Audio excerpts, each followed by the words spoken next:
50,000 বছরের রাস্তা হবে, যার যার কবর থেকে হাসরের মাঠ। ফুলচেরাতে পুল হবে 30,000 বছরের রাস্তা।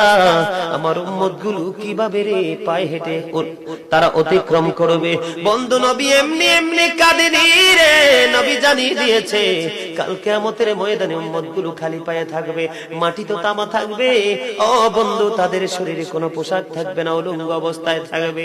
এমন মা আয়েশা প্রশ্ন করলো, গো প্রাণের নবী, জানতে মনে চায় নবী গো, এই যে আপনার উম্মত গুলো উলঙ্গ অবস্থায় খালি পায়ে সবাই থাকবে গো নবী, তারা কি নারী পুরুষ একসাথে? কয় হ্যাঁ, নারী পুরুষ একসাথে।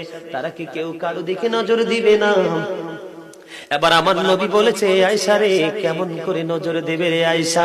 বন্যার পানি যেমনি প্রবল বেগে বৃদ্ধি পেয়ে পৃথিবীর মানুষগুলোকে গ্রাস করে ফেলে, কাল কিয়ামতের দিন এই জাহান্নামের আগুন মানুষের দিকে বন্যার মতো প্রবল বেগে ছুটে এসে মানুষকে ঘিরে ফেলবে।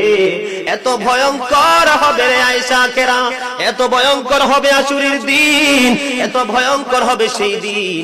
আর সেদিন এত বিপজ্জনক হবে, একটা পুরুষ আর একটা নারীর দিকে তাকাইবার মতো সুযোগ থাকবে না।